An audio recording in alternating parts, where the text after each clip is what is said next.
നമസ്കാരം, ഹൈറേഞ്ച് വാർത്തകളിലേക്ക് സ്വാഗതം. ആദ്യം പ്രധാന വാർത്തകൾ. മൂന്നാറിൽ വിനോദസഞ്ചാരികൾ യാത്ര ചെയ്ത ബസ് മറിഞ്ഞ് 3 പേർ മരിച്ചു, 20 പേർക്ക് പരിക്കേറ്റു.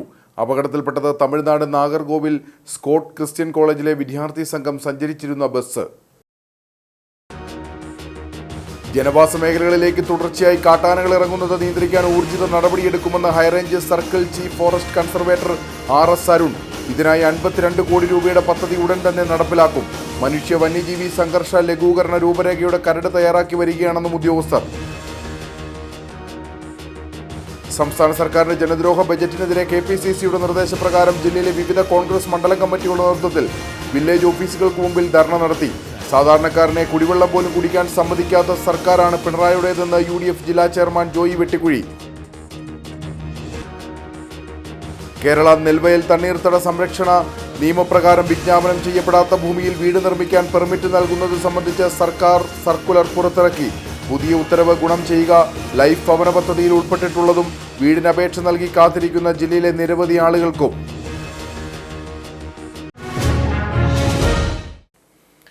വിശദമായ വാർത്തകൾ. മൂന്നാറിൽ വിനോദസഞ്ചാരികൾ യാത്ര ചെയ്ത ബസ് മറിഞ്ഞ് 3 പേർ മരിച്ചു, 20 പേർക്ക് പരിക്കേറ്റു. തമിഴ്നാട് നാഗർകോവിൽ സ്കോട്ട് ക്രിസ്ത്യൻ കോളേജിലെ വിദ്യാർത്ഥി സംഘം സഞ്ചരിച്ചിരുന്ന ബസ്സാണ് അപകടത്തിൽപ്പെട്ടത്. BSc computer science വിദ്യാർത്ഥികളായ Adhika, വേണിക, Sudan എന്നിവരാണ് മരിച്ചത്. മൂന്നാർ ടോപ്പ് സ്റ്റേഷൻ റോഡിൽ എക്കോ പോയിന്റിന് സമീപമാണ് അപകടമുണ്ടായത്. നാഗർകോവിൽ സ്കോട്ട് ക്രിസ്ത്യൻ കോളേജിൽ നിന്നുമായിരുന്നു വിദ്യാർത്ഥി സംഘം വിനോദസഞ്ചാരത്തിനെത്തിയത്. BSc computer science വിദ്യാർത്ഥികളായ Adhika, വേണിക, Sudan എന്നിവരാണ് മരിച്ചത്. ആദികയും വേണികയും സംഭവ സ്ഥലത്ത് വെച്ചും സുധൻ തേനി മെഡിക്കൽ കോളേജിലേക്ക് കൊണ്ടുപോകും വഴിയുമാണ് മരിച്ചത്. 20ഓളം പേർക്ക് അപകടത്തിൽ പരിക്കേറ്റിട്ടുണ്ട്. പരിക്കേറ്റ 15 പേരെ മൂന്നാർ GH ആശുപത്രിയിൽ പ്രവേശിപ്പിച്ചു. വിദഗ്ധ ചികിത്സ ആവശ്യമുള്ളവരെ തേനി മെഡിക്കൽ കോളേജിലേക്ക് കൊണ്ടുപോയി. 37 വിദ്യാർത്ഥികളും 3 അധ്യാപകരുമാണ് വാഹനത്തിലുണ്ടായിരുന്നത്. വിനോദസഞ്ചാര സംഘം കഴിഞ്ഞ ദിവസം രാത്രിയിലായിരുന്നു തമിഴ്നാട്ടിൽ നിന്നും പുറപ്പെട്ടത്. പുലർച്ചെ ഇവർ മൂന്നാറിലെത്തി. മാട്ടുപ്പെട്ടി അണക്കെട്ടിലെ സന്ദർശന ശേഷം കുണ്ടള അണക്കെട്ടിലേക്ക് പോകും വഴി ബസ് നിയന്ത്രണം നഷ്ടപ്പെട്ട് അപകടത്തിൽപ്പെടുകയായിരുന്നു. കേരള രജിസ്ട്രേഷനിലുള്ള ബസ്സാണ് അപകടത്തിൽപ്പെട്ടത്. ജനവാസ മേഖലകളിലേക്ക് തുടർച്ചയായി കാട്ടാനകൾ ഇറങ്ങുന്നത് നിയന്ത്രിക്കാൻ ഊർജിത നടപടിയെടുക്കുമെന്ന് high range circle chief forest conservator RS Arun. ഇതിനായി 52 കോടി രൂപയുടെ പദ്ധതി ഉടൻ തന്നെ നടപ്പിലാക്കും. മനുഷ്യ വന്യജീവി സംഘർഷ ലഘൂകരണ രൂപരേഖയുടെ കരട് തയ്യാറാക്കി വരികയാണെന്നും ഉദ്യോഗസ്ഥർ പറഞ്ഞു. NABARD, rebuild Kerala, Idukki package, രാഷ്ട്രീയ കൃഷി വികാസ് യോജന എന്നിവയിൽ നിന്നായി ലഭിച്ച 52 കോടി രൂപയാണ് പദ്ധതിക്കായി ചിലവഴിക്കുക. ഇതിൽ 18 കോടി രൂപ ഹൈറേഞ്ച് സർക്കിളിലെയും 34 കോടി രൂപ കോട്ടയം വൈൽഡ് ലൈഫ് സർക്കിളിലെയും മനുഷ്യ വന്യജീവി സംഘർഷം പ്രതിരോധിക്കാനാണ് വിനിയോഗിക്കുക. മൂന്നാറിൽ സ്ഥിരമായി ജനവാസ മേഖലയിൽ ഇറങ്ങുന്ന കാട്ടാനകളെ തുടർച്ചയായി നിരീക്ഷിക്കുന്നത് ശക്തമാക്കും.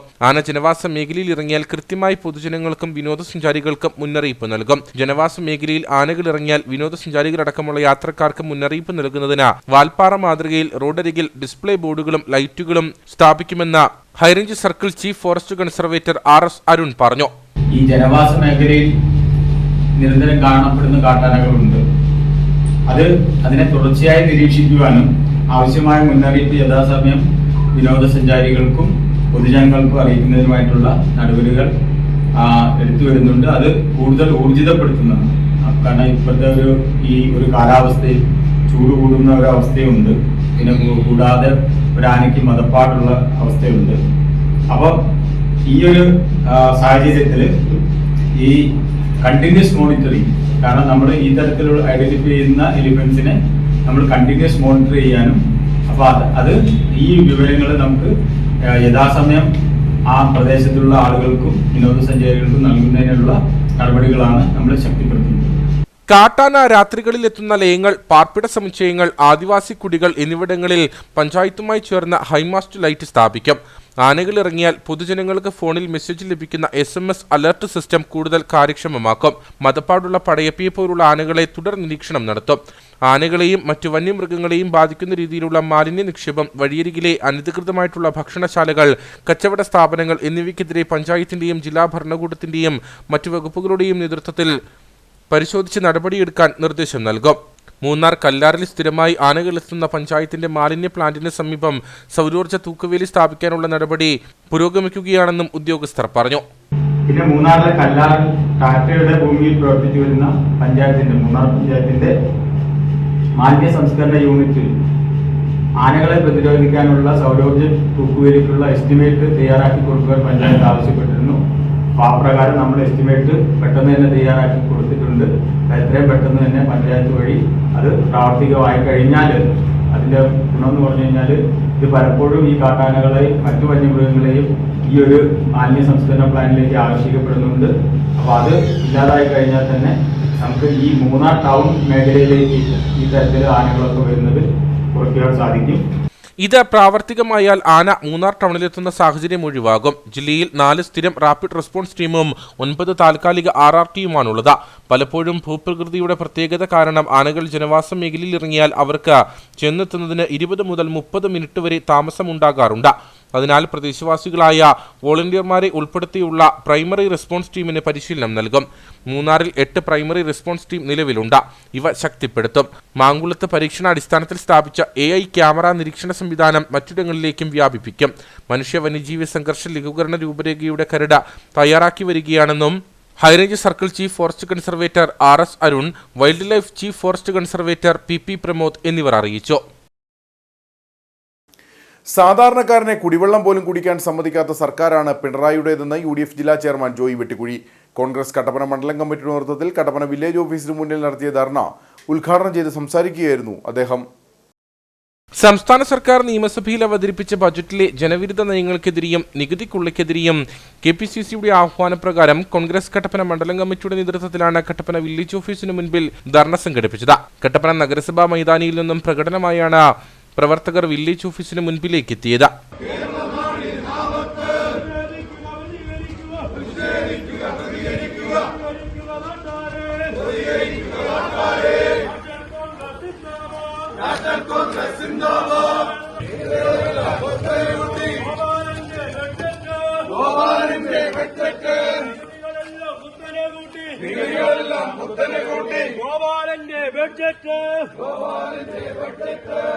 UDF ജില്ലാ ചെയർമാൻ ജോയി വെട്ടിക്കുഴി സമരം ഉദ്ഘാടനം ചെയ്തു. കേരളത്തിന്റെ പൊതുസ്വത്ത് മുഴുവൻ കൊള്ളയടിച്ചതിനു ശേഷം ജനങ്ങളുടെ മേൽ അധിക ഭാരം അടിച്ചേൽപ്പിക്കുന്ന ബജറ്റാണ് നിയമസഭയിൽ അവതരിപ്പിച്ചത്. എല്ലാവിധത്തിലും സാധാരണക്കാരെ ദ്രോഹിക്കുന്ന നിലപാടുമായിട്ടാണ് പിണറായി സർക്കാർ മുന്നോട്ടു പോകുന്നതെന്നും ജോയി വെട്ടിക്കുഴി ആരോപിച്ചു. അങ്ങനെ എല്ലാ ജനങ്ങളുടെ സാധാരണ ജീവിതവുമായി ബന്ധപ്പെട്ട് നിൽക്കുന്ന എല്ലാ മേഖലകളിലും അവരുടെ ചെലവ് വർദ്ധിക്കത്തക്ക നിലയിലുള്ള ഒരു സമീപനമാണ് ഈ ഗവൺമെന്റ് സ്വീകരിച്ചിരിക്കുന്നത്. ഈ ഗവൺമെന്റ് ചെയ്ത ഏറ്റവും ഗുരുതരമായ ഒരു തെറ്റ് എന്ന് പറയുന്നത് ക്ഷേമ പെൻഷൻ വർദ്ധിപ്പിച്ചില്ല എന്നുള്ളതാണ്. നിങ്ങൾ എന്തുകൊണ്ട് ക്ഷേമ പെൻഷൻ വർദ്ധിപ്പിച്ചില്ല? നിങ്ങളുടെ പ്രകടന പത്രികയിലും നിങ്ങൾ നിയമസഭയിലുമൊക്കെ ഘോരം നിങ്ങൾ പ്രസംഗിച്ചതാണല്ലോ.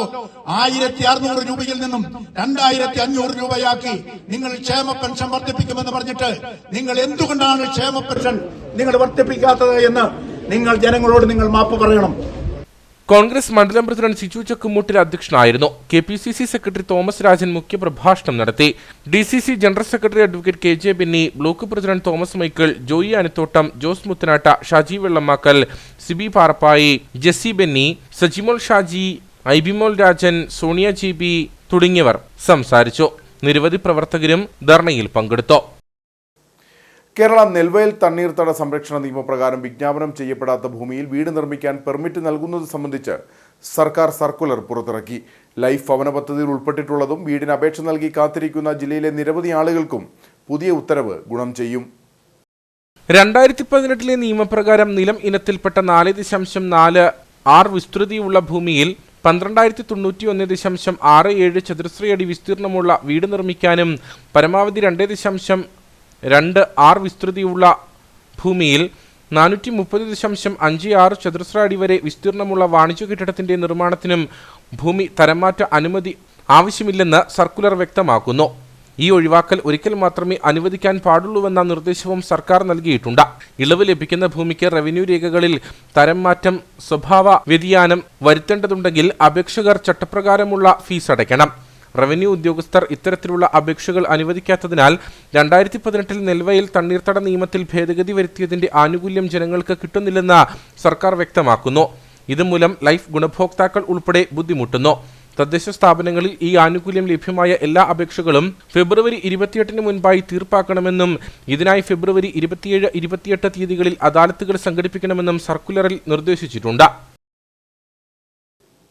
മൂന്നാറിൽ KSRTC ഡബിൾ ഡെക്കർ ബസിന്റെ മുൻഭാഗത്തെ ചില്ല് തകർന്നു. ബസ് അറ്റകുറ്റപ്പണികൾക്കായി ഗാരേജിൽ കയറ്റുന്നതിനിടെ സംഭവിച്ച പാളിച്ചയാണ് മുകൾ ഡെക്കറിന്റെ മുൻഭാഗത്തെ ചില്ല് പൊട്ടാൻ ഇടയാക്കിയതെന്നാണ് വിവരം.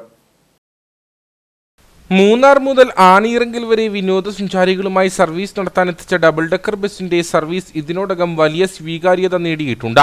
സഞ്ചാരികളുടെ മികച്ച പ്രതികരണവുമായി ബസ് സർവീസ് നടന്നുവരുന്നുണ്ട്. ഇതിനിടെയാണ് ബസിന്റെ മുകൾ ഡെക്കറിന്റെ മുൻഭാഗത്തെ ചില്ല് പൊട്ടിയ നിലയിലുള്ള ചിത്രങ്ങൾ സോഷ്യൽ മീഡിയയിൽ പ്രചരിച്ചത്. ബസ് അറ്റകുറ്റപ്പണികൾക്കായി ഗ്യാരേജിൽ കയറ്റുന്നതിനിടെ സംഭവിച്ച പാളിച്ചയാണ് ചില്ല് പൊട്ടാൻ ഇടയാക്കിയതെന്നാണ് വിവരം. സംഭവത്തെ തുടർന്ന് ബസിന്റെ ഒരു ദിവസത്തെ സർവീസ് നിലച്ചു. യാത്രയ്ക്കായി മുമ്പേ ഓൺലൈനായി ടിക്കറ്റ് ബുക്ക് ചെയ്തിരുന്നവർക്ക് KSRTC തുക മടക്കി നൽകി. ബസിന്റെ കേടുപാടുകൾ പരിഹരിക്കുമെന്നും സംഭവത്തിൽ ജീവനക്കാരുടെ വിശദീകരണം തേടിയതായും ബസുമായി ബന്ധപ്പെട്ട ഉയർന്ന ഉദ്യോഗസ്ഥർ അറിയിച്ചു. വയറുവേദനയെ തുടർന്ന് കോട്ടയം മെഡിക്കൽ കോളേജ് ആശുപത്രിയിൽ ചികിത്സയിലായിരിക്കെ മരിച്ച 3 വയസ്സുകാരി കട്ടപ്പന കളിയിക്കൽ വീട്ടിൽ ഏക അപർണികയുടെ മൃതദേഹം കുട്ടി പഠിച്ചിരുന്ന കട്ടപ്പന ഡോൺ ബോസ്കോ സ്കൂളിൽ പൊതുദർശനത്തിന് വെച്ചു. കുട്ടിയെ അവസാനമായി കാണാൻ നിരവധി ആളുകളാണ് സ്കൂളിലെത്തിയത്. അതേസമയം കുട്ടിയുടെ മരണകാരണം ചികിത്സ പിഴവാണെന്നാരോപിച്ച് മാതാപിതാക്കൾ പോലീസിൽ പരാതി നൽകി. കഠിനമായ വയറുവേദനയെ തുടർന്ന് ഈ മാസം 11 കുട്ടിയെ കോട്ടയം മെഡിക്കൽ കോളേജ് ആശുപത്രിയിൽ എത്തിച്ചിരുന്നു. പ്രാഥമിക ചികിത്സയും പരിശോധനയും നടത്തിയ ശേഷം കാര്യമായ കുഴപ്പമില്ലെന്ന് നിർദ്ദേശിച്ച കുട്ടിയെ തിരികെ വീട്ടിലേക്ക് അയച്ചു. എന്നാൽ വീട്ടിലെത്തി മരുന്ന് കഴിച്ചിട്ടും കുട്ടിയുടെ അസുഖത്തിന് കുറവുണ്ടായില്ല. ഞായറാഴ്ച വീടിന് സമീപത്തെ ആശുപത്രിയിൽ കാണിച്ചു. വേദന കഠിനമായതോടെ ഞായറാഴ്ച വൈകിട്ട് കുട്ടിയെ കോട്ടയത്തെ കുട്ടികളുടെ ആശുപത്രിയിൽ എത്തിച്ചു. തുടർന്നാണ് മെഡിക്കൽ കോളേജ് ആശുപത്രിയിലേക്ക് മാറ്റിയത്. എന്നാൽ മരണം സംഭവിക്കുകയായിരുന്നു. ഇവിടെ എത്തിച്ച കുട്ടിക്ക് ആവശ്യമായ ചികിത്സ ലഭ്യമാക്കിയില്ലെന്ന് കുട്ടിയുടെ കുടുംബം ആരോപിച്ചു.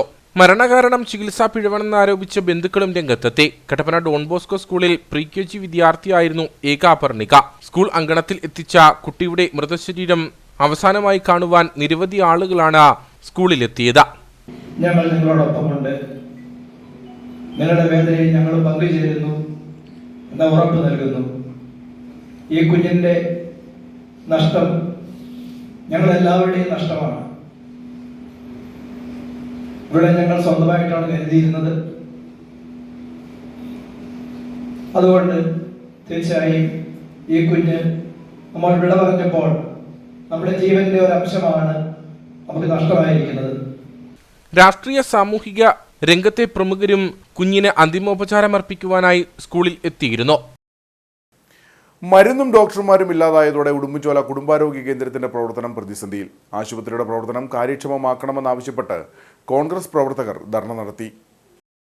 പൂർണ്ണമായും തോട്ടം തൊഴിലാളികളും കർഷകരും അധിവസിക്കുന്ന മേഖലയാണ് ഉടുമ്പൻചോല. സാധാരണക്കാരുടെ ഏക ആശ്രയമായ കുടുംബാരോഗ്യ കേന്ദ്രത്തിന്റെ പ്രവർത്തനം താളം തെറ്റിയിട്ട മാസങ്ങളായി. മുൻപ് 3 ഡോക്ടർമാർ വരെ ഉണ്ടായിരുന്ന ആശുപത്രിയിൽ നിലവിൽ 1 ഡോക്ടർ മാത്രമാണുള്ളത്. പല ദിവസങ്ങളിലും OP പോലും തടസ്സപ്പെടുന്ന സാഹചര്യമുണ്ട്. തോട്ടം മേഖലയായതിനാൽ രാവിലെ 2 ഡോക്ടർമാരുടെയും ഉച്ചയ്ക്ക് ശേഷം 1 ഡോക്ടറുടെയും സേവനം ലഭ്യമായിരുന്ന ആശുപത്രിയിലാണ് പ്രതിസന്ധി. ആവശ്യ മരുന്നുകൾ പോലും ഇല്ലാതായിട്ടും നാളുകളായി. ആശുപത്രിയുടെ പ്രവർത്തനം കാര്യക്ഷമമാക്കണമെന്നാവശ്യപ്പെട്ടാണ് കോൺഗ്രസ് മണ്ഡലം കമ്മിറ്റിയുടെ നേതൃത്വത്തിൽ ധർണ സംഘടിപ്പിച്ചത്. UDF നിയോജക മണ്ഡലം കൺവീനർ ബെന്നി തുണ്ടത്തിൽ സമരം ഉദ്ഘാടനം ചെയ്തു. ജനങ്ങളുടെ അല്ലെങ്കിൽ രോഗികളുടെ സുരക്ഷ ഉറപ്പാക്കിക്കൊണ്ട് വരുത്തിയിരുന്ന ഹോസ്പിറ്റലില് നമുക്കറിയാം 1 വർഷക്കാലമായി ഇവിടെ ഡോക്ടറുടെ സേവനം ഒരു ഡോക്ടറെ കൊണ്ട് ഒതുങ്ങിയ ഒരു കാര്യമാണല്ലോ. ഞങ്ങൾ ഇന്ന് വരും നാളെ വരും എന്ന് കരുതി ഞങ്ങൾ ഈ പ്രതിഷേധം ഞങ്ങൾ പലതവണ മാറ്റിവെച്ചതാണ്. മണ്ഡലം പ്രസിഡന്റ് ബിജു ഇടക്കാർ അധ്യക്ഷനായിരുന്നു. ആദിവാസി കോൺഗ്രസ് ജില്ലാ president KN Mani, PD George, Tibin George, Palraj, Babu 70 Chura, Susamma Thankachan തുടങ്ങിയവർ സംസാരിച്ചു. ആശുപത്രിയിൽ റോട്ടറി ക്ലബ് ലക്ഷങ്ങൾ മുടക്കി സ്ഥാപിച്ച ഡയാലിസിസ് യൂണിറ്റും ജീവനക്കാർ ഇല്ലാത്തതിനാൽ പ്രവർത്തിക്കുന്നില്ല. ജില്ലാ ക്ഷയരോഗ നിവാരണ വിഭാഗവും ആരോഗ്യവകുപ്പും പുറ്റടി ഹോളി ക്രോസ് കോളേജും ചേർന്ന് നടത്തുന്ന നിക്ഷയ് സമ്പർക്ക് യാത്ര 21, 22 തീയതികളിൽ നടക്കും. ക്ഷയരോഗ മുക്ത ഭാരതം എന്ന മുദ്രാവാക്യം ഉയർത്തി നടത്തുന്ന പരിപാടി Vandanmedu SHO Shine Kumar A flag off ചെയ്യും. ജില്ലാ ക്ഷയരോഗ നിവാരണ വിഭാഗവും ആരോഗ്യവകുപ്പ് ഇടുക്കിയും പുറ്റടി ഹോളി ക്രോസ് കോളേജും ചേർന്ന് 21, 22 തീയതികളിൽ സ്ക്രീനിംഗ് ക്യാമ്പ് സംഘടിപ്പിക്കുന്നു. നിക്ഷയ് ശിവർ എന്ന പേരിൽ നടത്തുന്ന ക്യാമ്പയിൻ 21 രാവിലെ 10 Vandanmedu SHO Shine Kumar A Nikshay Wagen flag off ചെയ്യും. തുടർന്ന് കോളേജ് വിദ്യാർത്ഥികൾ ഫ്ലാഷ് മോബ് അവതരിപ്പിക്കും. 21-ന് വണ്ടൻമേട് വണ്ടിപ്പെരിയാർ പഞ്ചായത്തുകളിലെ തോട്ടം മേഖലകളിലും 22-ന് കുമളി പഞ്ചായത്തിലെ തോട്ടങ്ങളിലും സ്ക്രീനിംഗ് നടത്തും. പുതിയ രോഗികൾ ഉണ്ടാവാതിരിക്കുക എന്നൊരു ലക്ഷ്യമാണ് ഇതിലൂടെ ഉദ്ദേശിക്കുന്നത്. അപ്പം അതിലേക്കായിട്ടാണ് ഇപ്പം ഇന്ത്യ ഗവൺമെന്റിന്റെ 100 ദിന കർമ്മപരിപാടി. അതായത് ഈ ക്ഷയരോഗബാധിതരെ കണ്ടെത്തി ഇത്രയും പെട്ടെന്ന് തന്നെ 2025 കൂടി ക്ഷയരോഗ നിവാരണം എന്ന ഒരു ലക്ഷ്യത്തിലേക്കാണ് നമ്മൾ പോകുന്നത്. അത് നമ്മളൊരു ആരോഗ്യവകുപ്പും മാത്രം വിചാരിച്ചാൽ പറ്റില്ല. അതൊരു ജനകീയ പങ്കാളിത്തത്തോടു കൂടി തന്നെ നമ്മളത് ഈ ഒരു ക്ഷയരോഗ നിവാരണം എന്ന ലക്ഷ്യത്തോടാണ് നമ്മൾ ചെയ്തുകൊണ്ടിരിക്കുന്നത്. അടുത്ത ഘട്ടത്തിൽ ജില്ലയിലെ എല്ലാ തോട്ടം മേഖലകളിലും TB സ്ക്രീനിങ്ങും ബോധവൽക്കരണവും നടത്തും. ക്ഷയരോഗം ആരംഭത്തിലെ സ്ഥിരീകരിച്ചാൽ പൂർണ്ണമായും മാറ്റാൻ സാധിക്കും. ഈ അറിവ് സമൂഹത്തിലേക്ക് പകർന്നു നൽകാനും ക്ഷയരോഗത്തെക്കുറിച്ചുള്ള അജ്ഞതയും വിവേചനവും അകറ്റാനും രോഗം ബാധിച്ചവരെ ചേർത്ത് നിർത്താനും സമൂഹത്തിന് മുഖ്യധാരയിലേക്ക് കൊണ്ടുവരാനും വേണ്ടിയാണ് പരിപാടി സംഘടിപ്പിക്കുന്നത്. നീണ്ട 23 വർഷത്തെ പ്രവർത്തന പാരമ്പര്യമുള്ള കോളേജാണ്. അപ്പോൾ തീർച്ചയായിട്ടും അത്രയും പാരമ്പര്യമുള്ള ഒരു കോളേജ് ആകുമ്പോഴത്തേക്ക് നമ്മൾക്ക് സാമൂഹികമായിട്ടുള്ള ഒരു പ്രതിബദ്ധത തീർച്ചയായിട്ടും അവിടെ ഉണ്ട് എന്നുള്ള, അല്ലെങ്കിൽ അതിന്റെ പ്രാധാന്യം എത്രത്തോളം ഉണ്ടെന്ന് നമുക്ക് മനസ്സിലാക്കാൻ കഴിയും.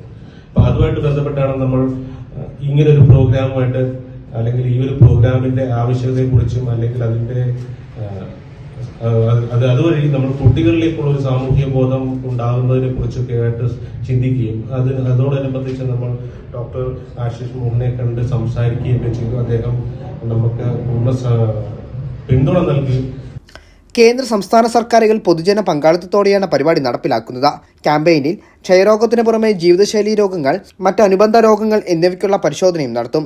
വാർത്താസമ്മേളനത്തിൽ ജില്ലാ TB officer doctor Ashish Mohan Kumar, doctor Sara Ann George, Bindu TK, Ubas W Miranda, Puttady Holy Cross College vice principal Melvin MV, advocate Timin Sebastian, NSS programme officer Kiran CK എന്നിവർ പങ്കെടുത്തു. വേനൽ കനത്തു തുടങ്ങിയതോടെ ഹൈറേഞ്ചിൽ കാട്ടുതീ സാധ്യതയും വർദ്ധിച്ചു. പോയ വർഷങ്ങളിലൊക്കെയും വിവിധയിടങ്ങളിൽ കാട്ടുതീ പടരുകയും നഷ്ടം സംഭവിക്കുകയും ചെയ്തിരുന്നു. വനമേഖലകളും കൃഷിയിടങ്ങളും കൂടുതൽ വരളുന്ന സാഹചര്യത്തിൽ ബന്ധപ്പെട്ട വകുപ്പുകൾ ജാഗ്രതാ നിർദ്ദേശം നൽകുകയാണ്. കാട്ടുതീ പടരുന്ന സാഹചര്യത്തിന് ആളുകൾ ഇടവരുത്തരുതെന്ന് അഗ്നിശമന സേന അടിമാലി സ്റ്റേഷൻ ഓഫീസർ സുനിൽകുമാർ പറഞ്ഞു. മഴ മാറി ദിവസങ്ങൾ പിന്നിട്ടതോടെ ഹൈറേഞ്ചിൽ വേനൽ കനക്കുകയാണ്. അന്തരീക്ഷ താപനില വർദ്ധിക്കുകയും ജലലഭ്യത കുറയുകയും ചെയ്തിട്ടുണ്ട്. പുൽമേടുകൾ പൂർണ്ണമായി കരിഞ്ഞുണങ്ങിക്കഴിഞ്ഞു. വനമേഖലകളിലെ അടിക്കാടുകളും കരിഞ്ഞു. ജലലഭ്യതയില്ലാത്ത കർഷകരുടെ കൃഷിയിടങ്ങളും വരൾച്ചാ ഭീഷണിയിലാണ്. വേനൽ കനത്തതോടെ ഹൈറേഞ്ചിൽ കാട്ടുതീ സാധ്യതയും വർദ്ധിച്ചു. പോയ വർഷങ്ങളിലൊക്കെയും വിവിധയിടങ്ങളിൽ കാട്ടുതീ പടരുകയും നഷ്ടം സംഭവിക്കുകയും ചെയ്തിരുന്നു. വനമേഖലകളും കൃഷിയിടങ്ങളും കൂടുതൽ വരളുന്ന സാഹചര്യത്തിൽ ബന്ധപ്പെട്ട വകുപ്പുകൾ ജാഗ്രതാ നിർദ്ദേശം നൽകുകയാണ്. കാട്ടുതീ പടരുന്ന സാഹചര്യത്തിന് ആളുകൾ ഇടവരുത്തരുതെന്ന് അഗ്നിശമന സേന അടിമാലി സ്റ്റേഷൻ ഓഫീസർ സുനിൽകുമാർ പറഞ്ഞു. വേനൽ അതിശക്തമായതോടെ ചൂട് വളരെയധികം വർദ്ധിച്ചിരിക്കുന്ന സാഹചര്യമാണ് ഇപ്പോൾ നിലവിലുള്ളത്. നമുക്ക് വളരെയധികം ഫയർ ഉണ്ടാകുന്ന ഒരു സാഹചര്യം നിലനിൽക്കുന്നുണ്ട്. നമ്മുടെ പ്രദേശം കൂടുതലായിട്ടും വനപ്രദേശത്തോട് ചേർന്ന് കിടക്കുന്ന സ്ഥലങ്ങളും അതോടൊപ്പം തന്നെ കൃഷി ഭൂമികളും ആണ്. അപ്പോൾ അതോടൊപ്പം ഈ ചെറിയ കുറ്റിക്കാടുകളും എല്ലാം പടർന്നു നിൽക്കുന്നതുകൊണ്ട് വളരെയധികം തീ പിടിക്കാനുള്ള സാധ്യത കൂടിയിരിക്കുകയാണ്. കൃഷി ചെയ്യുന്ന സ്ഥലങ്ങളിൽ ആളുകൾ കൃഷി സ്ഥലം ഒരുക്കുന്നതിന് വേണ്ടിയിട്ട് തീയിടുകയും ആ തീ പടരുകയും ചെയ്യുന്നത് മൂലം വളരെ വലിയ വിപത്തിലേക്ക് മാറുന്ന സാഹചര്യങ്ങൾ പലപ്പോഴും ഉണ്ടാകാറുണ്ട്. തീപിടുത്തവുമായി ബന്ധപ്പെട്ട് പൊതുജനങ്ങൾ പ്രധാനമായിട്ടും ഇത്തരം ഈ പ്രവൃത്തികളിൽ തീയിടുന്ന പ്രവൃത്തി, അതുപോലെ തന്നെ ചൂട് കൂടി നിൽക്കുമ്പോൾ അതിനെ നിയന്ത്രിക്കാൻ ഉള്ള സംവിധാനമില്ലാതെ തീയിടുന്ന ഒരു സാഹചര്യം ഒഴിവാക്കാൻ പരമാവധി ശ്രമിക്കേണ്ടതാണ്. അതോടൊപ്പം തന്നെ ഇതിനെ പ്രതിരോധിക്കുന്നതിന് വേണ്ടി നമുക്ക് നമ്മുടെ താമസ സ്ഥലം ഉള്ള വീടുകൾ ഉൾപ്പെടുന്ന പ്രദേശങ്ങളിൽ ഫയർ ലൈൻ തെളിക്കുകയും നമ്മുടെ കൃഷിയിടങ്ങളും മറ്റ് സംവിധാനങ്ങളും തെളിച്ച് വൃത്തിയാക്കി അങ്ങോട്ട് തീ വ്യാപിക്കുന്നതിനുള്ള സാഹചര്യം ഓരോരുത്തരും ഒഴിവാക്കി നിൽക്കേണ്ടത് അത്യാവശ്യമാണ്. അതോടൊപ്പം തന്നെ നമ്മുടെ ആളുകൾ കൂടുതലായി താമസിക്കുന്ന മിക്കവാറും സ്ഥലങ്ങളിൽ ഫയർഫോഴ്സിൻ്റെ വാഹനങ്ങൾ സുഗമമായി പ്രവേശിക്കുന്നതിനുള്ള പ്രവേശന മാർഗമില്ലാത്ത സ്ഥലങ്ങളാണ്. ഇത്തരം സ്ഥലങ്ങളിലേക്ക് ഒരു അപകടം ഉണ്ടായിക്കഴിഞ്ഞാൽ എത്തിച്ചേരുന്നതിനുള്ള കാലതാമസം മിക്കവാറും ഉണ്ടാകാറുണ്ട്. ഇങ്ങനെയുള്ള സ്ഥലങ്ങളിൽ വളരെ വലിയ അപകടങ്ങൾ ഒഴിവാക്കുന്നതിന് പൊതുജനങ്ങൾ ഇത്തരം കാര്യങ്ങൾ വളരെയധികം ശ്രദ്ധ കേന്ദ്രീകരിക്കേണ്ടതാണ്. പാതയോരങ്ങളിലും വനാതിർത്തികളിലുമൊക്കെ തീ പടർത്തുന്ന സാമൂഹിക വിരുദ്ധരുടെ പ്രവർത്തനം മുൻകാലങ്ങളിൽ ഉണ്ടായിട്ടുണ്ട്. അത്തരം പ്രവർത്തനങ്ങൾക്ക് ആളുകൾ മുതിരരുതെന്ന് ബന്ധപ്പെട്ട വകുപ്പുകൾ നിർദ്ദേശം നൽകുന്നു. ചൂട് കൂടി നിൽക്കുന്ന പകൽ സമയങ്ങളിൽ അശ്രദ്ധമായി പറമ്പുകളിലും കൃഷിയിടങ്ങളിലും വീടുകൾക്കരികിലും മറ്റും തീയിടരുത്. പുറത്തെവിടെയെങ്കിലും തീ കത്തിച്ചാൽ പൂർണ്ണമായി തീ അണച്ചുവെന്ന് ഉറപ്പുവരുത്തണം. തീ പടരാൻ സാധ്യതയുള്ള പ്രദേശങ്ങളിൽ അശ്രദ്ധമായി സിഗരറ്റ് കുറ്റിയും മറ്റും വലിച്ചെറിയരുത്. കാട്ടുതീ സാധ്യതയുള്ള പ്രദേശങ്ങളിൽ ഫയർലൈൻ തെളിച്ച പ്രതിരോധമൊരുക്കുന്ന കാര്യത്തിൽ ജാഗ്രത പുലർത്തണമെന്നും വകുപ്പുകൾ നിർദ്ദേശം നൽകുന്നു. അയ്യപ്പൻകോവിൽ പുരാതന ശ്രീ ധർമ്മശാസ്ത്ര ക്ഷേത്രത്തിൽ ശിവരാത്രി മഹോത്സവത്തിന് തുടക്കമായി. മഹാശിവരാത്രി ദിനത്തിൽ വിവിധ ക്ഷേത്രാചാര ചടങ്ങുകൾക്ക് പുറമെ സാംസ്കാരിക സമ്മേളനവും വിവിധ കലാപരിപാടികളും നടക്കുമെന്ന് ഭാരവാഹികൾ കട്ടപ്പനയിൽ വാർത്താ സമ്മേളനത്തിൽ അറിയിച്ചു. അയ്യപ്പൻകോവിൽ പുരാതന ശ്രീ ധർമ്മശാസ്ത്ര ക്ഷേത്രത്തിൽ ശിവരാത്രി മഹോത്സവത്തിന് തുടക്കമായി. 19 മുതൽ 26 തീയതി വരെയാണ് ശിവരാത്രി ഉത്സവം നടക്കുന്നത്. ശിവരാത്രി ദിനത്തിൽ പതിവ് ക്ഷേത്ര ചടങ്ങുകളായ പള്ളിയുണർത്തൽ, നെയ്യഭിഷേകം, വിശേഷാൽ പൂജ, ദീപാരാധന, അഷ്ടദ്രവ്യ മഹാഗണപതി ഹോമം തുടങ്ങിയവ നടക്കും. ശേഷം രാത്രി 9-ന് അവനി സന്തോഷ് നയിക്കുന്ന തിരുവനന്തപുരം ട്രാക്സിന്റെ ഗാനമേള, അർദ്ധരാത്രി 12-ന് അയന പ്രവീൺ ഇല്ലത്ത് അവതരിപ്പിക്കുന്ന ഭരതനാട്യം, പുലർച്ചെ 1-ന് തിരുവനന്തപുരം വൈഗാവിഷൻ അവതരിപ്പിക്കുന്ന ബാല എന്നിവ നടക്കും. ഈ വർഷത്തെ അയ്യപ്പൻകോവിലിലെ മഹാശിവരാത്രി ഫെബ്രുവരി മാസം 26-ാം തീയതി ശിവരാത്രി ആഘോഷിക്കുകയാണ്. നമുക്ക് ഈ വർഷത്തെ ശിവരാത്രിക്ക് മുൻ വർഷങ്ങളെക്കാട്ടിലും ഇത് വലിയ പ്രാധാന്യമുണ്ട്. 1974-ലാണ് ഈ ക്ഷേത്രം ഇവിടെ തകർക്കപ്പെട്ട് 50 വർഷം കഴിഞ്ഞപ്പോഴാണ് ഈ ക്ഷേത്രം ഇവിടെ പുനർനിർമ്മിച്ച് പുതിയ ക്ഷേത്രവും വില്ലാളി വീരന്റെ പഞ്ചലോഹ വിഗ്രഹവും പ്രതിഷ്ഠ നടത്തുകയും ഉണ്ടായി. ഈ കഴിഞ്ഞ ഫെബ്രുവരി 10-ാം തീയതി ആയിരുന്നു ഇതിന്റെ പ്രതിഷ്ഠാ ഉത്സവം. അതിനുശേഷമുള്ള ഉത്സവമായതുകൊണ്ട് ഇത് ഇടുക്കി ജില്ലയിലെ തന്നെ ഏറ്റവും വലിയ ഒരു ജനം കൂടുന്ന ഒരു ഉത്സവമായി മാറാൻ സാധ്യതയുണ്ട്. മാറി തന്നെ. കാര്യം കഴിഞ്ഞ വിഗ്രഹഘോഷയാത്രയ്ക്കും പ്രതിഷ്ഠയുടെ അന്നൊക്കെ ഭയങ്കരമായ ജനക്കൂട്ടമായിരുന്നു. ഇപ്പം ഇത് നാടിന്റെ തന്നെ ഒരു വലിയ ഉത്സവമായി മാറാനാണ് സാധ്യത. കാര്യം കഴിഞ്ഞ വർഷമൊക്കെ എല്ലാ വർഷവും നമുക്ക് 1 ലക്ഷം പേരെടുത്ത് ഉത്സവത്തിൽ പങ്കെടുക്കുന്നുവെങ്കിൽ ഈ പ്രാവശ്യം ഒരു 2 ലക്ഷം പേരെങ്കിലും കുറഞ്ഞത് പങ്കെടുക്കുന്നതാണ് എല്ലാവരുടെയും ഞങ്ങളുടെ വിലയിരുത്തൽ. അതിനുള്ള എല്ലാ സംവിധാനങ്ങളും നമ്മൾ ഒരുക്കിയിട്ടുണ്ട്. നമ്മളൊരു 50,000 വണ്ടി വന്നാൽ പാർക്ക് ചെയ്യാനുള്ള സൗകര്യങ്ങൾ 2 പഞ്ചായത്തിലുമായിട്ട് ഒരുക്കിയിട്ടുണ്ട്. അതുപോലെ തന്നെ ഈ വർഷം കാർണിവൽ സംവിധാനങ്ങളെല്ലാം ഒരുക്കിയിട്ടുണ്ട്. 40 ഐറ്റങ്ങളുള്ള കാർണിവൽ, വലിയ ഉത്സവമായി കാർണിവൽ മാറ്റിയിട്ടുണ്ട്. അങ്ങനെ എല്ലാം കൊണ്ടും എല്ലാ വർഷത്തെ അപേക്ഷിച്ച് നമുക്കൊരു വലിയ ഉത്സവമായി മാറ്റാനാണ് നമ്മൾ തീരുമാനിച്ചിരിക്കുന്നത്. പതിവിലും ഗംഭീരമായി ആഘോഷങ്ങൾ നടത്തുവാനാണ് ഭാരവാഹികളുടെ തീരുമാനം. കൂടാതെ ഭക്തർക്ക് എത്തിച്ചേരുവാൻ KSRTC സർവീസുകൾ വകുപ്പ് ഒരുക്കിയിട്ടുണ്ട്. മൂലമറ്റത്തേക്കും വൈകുന്നേരം 3 മണിക്ക് ആലുവായിൽ നിന്ന് ഇതേ റൂട്ടിലൂടെ മൂലമറ്റം, വാഗമൺ, ഉപ്പുതറ, വളകോട് വഴി ക്ഷേത്രത്തിലേക്ക് പുറപ്പെടുകയും 8 മണിക്ക് ക്ഷേത്രത്തിൽ എത്തിച്ചേരുകയും പുലർച്ചെ 4:45 സമയത്തോടെ തിരിച്ച് പുറപ്പെടുകയും ചെയ്യുന്നതാണ്.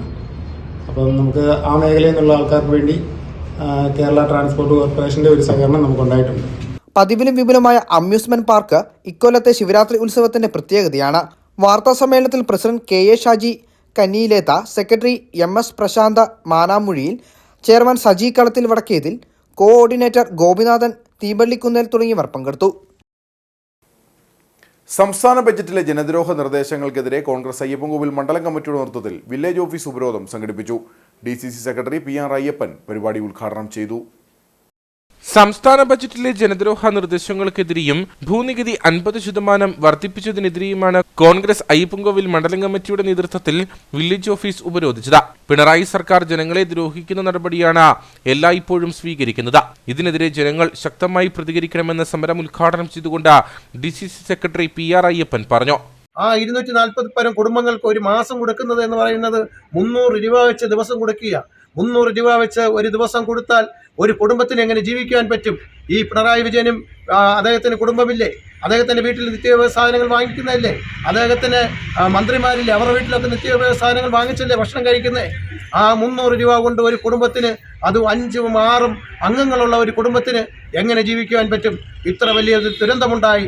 ആ ദുരന്തമുണ്ടായപ്പോൾ ആ ദുരന്തത്തിന് മുന്നിൽ നിന്ന് അതിൻ്റെ പേരിൽ എങ്ങനെ കൊള്ളയടിക്കാമെന്ന് കരുതിക്കൂട്ടി മുന്നോട്ട് പോകുന്നതല്ലാതെ ആ വയനാട്ടിലെ ദുരന്ത ബാധിതരെ സംരക്ഷിക്കുന്നതിന് യാതൊരുവിധ നടപടിയും സ്വീകരിക്കുവാൻ ഈ ഗവൺമെന്റിനെ കൊണ്ട് സാധിച്ചിട്ടില്ല. മണ്ഡലം പ്രസിഡന്റ് ജെയിംസ് കാപ്പൻ അധ്യക്ഷനായിരുന്നു. നേതാക്കളായ മാരിയിൽ രാജേന്ദ്രൻ, സോണിയ ചുറി, ഷാജി ചപ്പാത്ത, തോമസ് നടുവിലേക്കുറ്റ, സുഭാഷ് മഠത്തിൽ, ജോസഫ് തെക്കേമുറി തുടങ്ങിയവർ സംസാരിച്ചു. കോൺഗ്രസ് വണ്ടിപ്പെരിയാർ വാളാടി മണ്ഡലം കമ്മിറ്റിയുടെ നേതൃത്വത്തിൽ വണ്ടിപ്പെരിയാർ മഞ്ചുമല വില്ലേജ് ഓഫീസ് പടിക്കൽ ധർണ സംഘടിപ്പിച്ചു. DCC general secretary PA Abdul Rasheed dharna ഉദ്ഘാടനം ചെയ്തു. ജനങ്ങളെ ബുദ്ധിമുട്ടിലേക്ക് തള്ളിവിടുന്നതാണ് LDF സർക്കാരിന്റെ അവസാന ബജറ്റെന്ന് നേതാക്കൾ ആരോപിച്ചു. LDF സർക്കാരിന്റെ ജനദ്രോഹ ബജറ്റിൽ പ്രതിഷേധിച്ചാണ് KPCCയുടെ നിർദ്ദേശപ്രകാരം കോൺഗ്രസ് വണ്ടിപ്പെരിയാർ വാളാടി മണ്ഡലം കമ്മിറ്റികളുടെ നേതൃത്വത്തിൽ മഞ്ചുമല വില്ലേജ് ഓഫീസ് പടിക്കൽ ധർണ സംഘടിപ്പിച്ചത്. സമരത്തിൽ കോൺഗ്രസ് വണ്ടിപ്പെരിയാർ മണ്ഡലം പ്രസിഡന്റ് രാജൻ കുഴുവൻമാക്കൽ അധ്യക്ഷനായിരുന്നു. DCC general secretary PA Abdul Rasheed സമരം ഉദ്ഘാടനം ചെയ്തു. സാധാരണക്കാരായ ആൾക്കാർക്ക് പോലും ജീവിക്കാൻ പറ്റാത്ത അവസ്ഥയിലേക്കാണ് കേരള സംസ്ഥാനത്തെ ഈ പിണറായി വിജയന്റെ ഗവൺമെന്റ് തള്ളിയിട്ടിരിക്കുന്നത് എന്നുള്ള വസ്തുത. ഈ ബഡ്ജറ്റ് അവതരിപ്പിച്ചു. പിണറായി വിജയന്റെ ലാസ്റ്റത്തെ ബഡ്ജറ്റാണ് ഇതിപ്പോ അവതരിപ്പിച്ചിരിക്കുന്നത്. ആ ബഡ്ജറ്റിലാണ് പറഞ്ഞിരിക്കുന്നത് ഭൂനികുതി വർദ്ധിപ്പിച്ചിരിക്കുന്നു. ഒന്ന് ആലോചിച്ച് നോക്കണം. മുനിസിപ്പാലിറ്റി, പഞ്ചായത്ത്, കോർപ്പറേഷൻ എന്നീ ഈ പരിധിക്കുള്ളിൽ താമസിക്കുന്ന ആൾക്കാർക്ക് എന്തെല്ലാമാണ് ദുരനുഭവങ്ങൾ ഉണ്ടാകാൻ പോകുന്നത് എന്നതിനെ സംബന്ധിച്ചിടത്തോളം നിങ്ങൾ മനസ്സിലാക്കണം. വാളാടി മണ്ഡലം president Babu Antappan, NGO association സംസ്ഥാന മുൻ general secretary M Udayasuryan, INTUC Peermade regional president KA Siddique, ഗ്രാമപഞ്ചായത്ത് അംഗങ്ങളായ Priyanka Mahesh, SA Jayan, K Mariappan, PT Varghese, youth Congress ജില്ലാ സെക്രട്ടറി ഷാൻ അരുവിപ്ലാക്കൽ തുടങ്ങിയവർ സംസാരിച്ചു. നിരവധി പ്രവർത്തകരും സമരത്തിൽ പങ്കെടുത്തു. സംസ്ഥാന ബജറ്റിൽ ഭൂനികുതി വർദ്ധിപ്പിച്ചതിൽ പ്രതിഷേധിച്ച് കോൺഗ്രസ് കഞ്ഞിക്കുഴി മണ്ഡലം കമ്മിറ്റിയുടെ നേതൃത്വത്തിൽ കഞ്ഞിക്കുഴി വില്ലേജ് ഓഫീസ് പടിക്കലേക്ക് മാർച്ച് സംഘടിപ്പിച്ചു. DCC സെക്രട്ടറി അഗസ്തി അഴകത്ത് സമരം ഉദ്ഘാടനം ചെയ്തു. വർദ്ധിപ്പിച്ച ഭൂനികുതി ഉൾപ്പെടെയുള്ള ജനദ്രോഹ നടപടികൾ പിൻവലിക്കണമെന്നാവശ്യപ്പെട്ട് സംസ്ഥാനമൊട്ടാകെ ഇന്ത്യൻ നാഷണൽ കോൺഗ്രസ് നടത്തിവരുന്ന സമരത്തിന്റെ ഭാഗമായാണ് കഞ്ഞിക്കുഴി വില്ലേജ് ഓഫീസ് പടിക്കലും ധർണ സംഘടിപ്പിച്ചത്. കോൺഗ്രസ് മണ്ഡലം പ്രസിഡന്റ് ജോബി ചാലിൽ അധ്യക്ഷത വഹിച്ച സമരം DCC സെക്രട്ടറി അഗസ്തി അഴകത്ത് ഉദ്ഘാടനം ചെയ്തു. നമ്മുടെ രാജ്യം രണ്ട് കൊള്ള സങ്കേതങ്ങളുടെ കയ്യിൽ അകപ്പെട്ടിരിക്കുക. ഡൽഹിയിലെ ഒരു മോദി സർക്കാരും ഇവിടെ ഒരു പിണറായി സർക്കാരും. ഈ രണ്ട് സർക്കാരുകൾ ജനങ്ങളുടെ ക്ഷേമങ്ങളെ പറ്റി ചിന്തിക്കാതെ അവരോടൊപ്പം ചേർന്ന് നിൽക്കുന്ന ഒരുപറ്റം ആളുകളെ സംരക്ഷിച്ച് മുന്നോട്ട് പോയിക്കൊണ്ടിരിക്കുന്നു. ഈ അടുത്ത നാളിൽ കേന്ദ്രത്തിലെ ഒരു ബഡ്ജറ്റ് നടന്നു, സംസ്ഥാനത്തൊരു ബഡ്ജറ്റ് നടന്നു. രണ്ട് വലിയ സദ്യകൾ നമ്മുടെ സംസ്ഥാനത്തെ ഗവൺമെൻറ്റും കേന്ദ്ര ഗവൺമെൻറ്റും നടത്തിയിട്ടിരിക്കുക. സദ്യ നടത്തുക എന്ന് പറയുമ്പോൾ അത് സദ്യയ്ക്ക് ക്ഷണിക്കപ്പെടുന്ന ആളുകൾ എന്തെങ്കിലുമൊക്കെ ലഭിക്കും, തങ്ങൾക്ക് എന്തെങ്കിലുമൊക്കെ പ്രയോജനം ഉണ്ടാകുമെന്നുള്ള പ്രതീക്ഷയിലാണ് ആ സദ്യവട്ടങ്ങളെ നോക്കിക്കാണുകയും അവിടെ എത്തിച്ചേരുകയൊക്കെ ചെയ്യുന്നത്. DCC general secretary MK Purushothaman മുഖ്യപ്രഭാഷണം നടത്തി. PD ശോശാമ്മ, ഇടുക്കി ബ്ലോക്ക് പഞ്ചായത്ത് അംഗം ബിനോയ് വർക്കെ, സോയിമോൻ സണ്ണി, മാത്യു തായങ്കരെ, ഐസൻജിത്ത്, അപ്പച്ചൻ എറത്തേൽ, ടോമി താണോലി തുടങ്ങിയവർ സംസാരിച്ചു. നിരവധി പ്രവർത്തകരും ധർണയിൽ പങ്കെടുത്തു. സംസ്ഥാന ബജറ്റിൽ ഭൂനികുതി വർദ്ധിപ്പിച്ചതിൽ പ്രതിഷേധിച്ച് ഇന്ത്യൻ നാഷണൽ കോൺഗ്രസ് മരിയാപുരം മണ്ഡലം കമ്മിറ്റിയുടെ നേതൃത്വത്തിൽ ഉപ്പുതോട് വില്ലേജ് ഓഫീസ് പടിക്കലേക്ക് മാർച്ചും ധർണയും സംഘടിപ്പിച്ചു. Congress Idukki block president advocate Aneesh George സമരം ഉദ്ഘാടനം ചെയ്തു. സംസ്ഥാന ബജറ്റിൽ ഭൂനികുതി ഉൾപ്പെടെ വർദ്ധിപ്പിച്ച ജനദ്രോഹ നടപടികൾ പിൻവലിക്കണമെന്നാവശ്യപ്പെട്ടാണ് ഇന്ത്യൻ നാഷണൽ കോൺഗ്രസ് സംസ്ഥാനത്തൊട്ടാകെ റവന്യൂ ഓഫീസുകൾക്ക് മുമ്പിൽ സമരം നടത്തിയത്. ഇതിന്റെ ഭാഗമായാണ് ഉപ്പുതോട് വില്ലേജ് ഓഫീസ് പടിക്കലേക്ക് മാർച്ചും ധർണയും സംഘടിപ്പിച്ചത്. സമരം Congress Idukki block president advocate Aneesh George ഉദ്ഘാടനം ചെയ്തു. വിഷയങ്ങൾ ഓരോ ദിവസവും സങ്കീർണമാക്കുന്നു. ഇവിടെ വന്യമൃഗങ്ങൾ മനുഷ്യരെ വേട്ടയാടിക്കൊല്ലുന്നു. ജില്ലയുടെ പല ഭാഗത്തു നിന്നും ആനയുടെ ആക്രമണത്തിൽ ആളുകൾക്ക് ജീവൻ പോകുന്നു. ഇവയ്ക്കൊന്നും പരിഹാരം കാണാൻ നിങ്ങൾക്ക് കഴിയുന്നില്ലേ എന്നാണ് ഞങ്ങൾ ചോദിക്കുന്നത്. മരിയാപുരം മണ്ഡലം വൈസ് പ്രസിഡന്റ് തങ്കച്ചൻ അമ്പാട്ടുകുഴി അധ്യക്ഷനായിരുന്നു. DCC അംഗം MT തോമസ് മുഖ്യപ്രഭാഷണം നടത്തി. Block vice president Thankachan Vembeni, secretary Vijayan Kallingal, Sasthravedi Idukki ജില്ലാ പ്രസിഡന്റ് സണ്ണി കുഴികണ്ടം, റോയി ഇടശ്ശേരിക്കുന്നൽ തുടങ്ങിയവർ സംസാരിച്ചു. ഉപ്പതറ മാർക്കറ്റിനുള്ളിൽ വ്യാപാരിയെ തൂങ്ങി മരിച്ച നിലയിൽ കണ്ടെത്തി. തവാരണ സ്വദേശി വേട്ടമലയിൽ അനന്തൻ VR ആണ് കടയ്ക്കുള്ളിൽ തൂങ്ങി മരിച്ചത്. ഉപ്പതറ പോലീസ് സ്ഥലത്തെത്തി മേൽ നടപടികൾ സ്വീകരിച്ചു. 10 വർഷത്തിലധികമായി ഉപ്പുതറ മാർക്കറ്റിനുള്ളിൽ VR വെജിറ്റബിൾസ് എന്ന സ്ഥാപനം നടത്തിവരുന്ന വേട്ടമലയിൽ VR അനന്തനാണ് കടയ്ക്കുള്ളിൽ തൂങ്ങി മരിച്ചത്. കടയിലെ ജോലിക്കാരൻ സ്ഥാപനം തുറക്കാനെത്തിയപ്പോഴാണ് ഉടമയെ കടയ്ക്കുള്ളിൽ തൂങ്ങി മരിച്ച നിലയിൽ കണ്ടെത്തിയത്. കഴിഞ്ഞ ദിവസം വൈകുന്നേരം 10 മണിയോടെ വീട്ടിൽ നിന്നും ആഹാരം കഴിച്ച ശേഷം കടയിലേക്ക് അനന്തൻ പോയിരുന്നതായി ദൃക്സാക്ഷികൾ പറഞ്ഞു. 6 മാസങ്ങൾക്ക് മുൻപാണ് അനന്തന്റെ വിവാഹം കഴിഞ്ഞത്. കുടുംബ പ്രശ്നങ്ങളാകാം ആത്മഹത്യയ്ക്ക് കാരണമെന്നാണ് നിഗമനം. ഉപ്പുതറ പോലീസ് സ്ഥലത്തെത്തി മേൽനടപടികൾ സ്വീകരിച്ചു. മൃതദേഹം പോസ്റ്റ്മോർട്ടത്തിനായി ആശുപത്രിയിലേക്ക് മാറ്റി. വിവിധ വകുപ്പുകളുടെ സഹകരണത്തോടെ അടിമാലി ഗ്രാമപഞ്ചായത്തിലെ കുരങ്ങാട്ടിയിൽ നടപ്പിലാക്കാൻ ലക്ഷ്യമിട്ടിട്ടുള്ള കുരങ്ങാട്ടി സമഗ്ര കാർഷിക ടൂറിസം പദ്ധതിയുടെ ആദ്യഘട്ട പ്രവർത്തനങ്ങൾ ആരംഭിച്ചു. കുരങ്ങാട്ടി തോടിന്റെ പുനരുജ്ജീവന പ്രവർത്തനങ്ങൾക്കാണ് തുടക്കമിട്ടിട്ടുള്ളത്.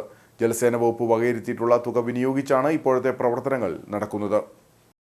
അടിമാലി ഗ്രാമപഞ്ചായത്ത് പരിധിയിൽ വരുന്ന വിശാലമായ പാടശേഖരമാണ് കുരങ്ങാട്ടി പാടശേഖരം. എന്നാൽ നിലവിൽ ചുരുക്കം ചില കർഷകർ മാത്രമേ ഇവിടെ കൃഷി ഇറക്കുന്നുള്ളൂ.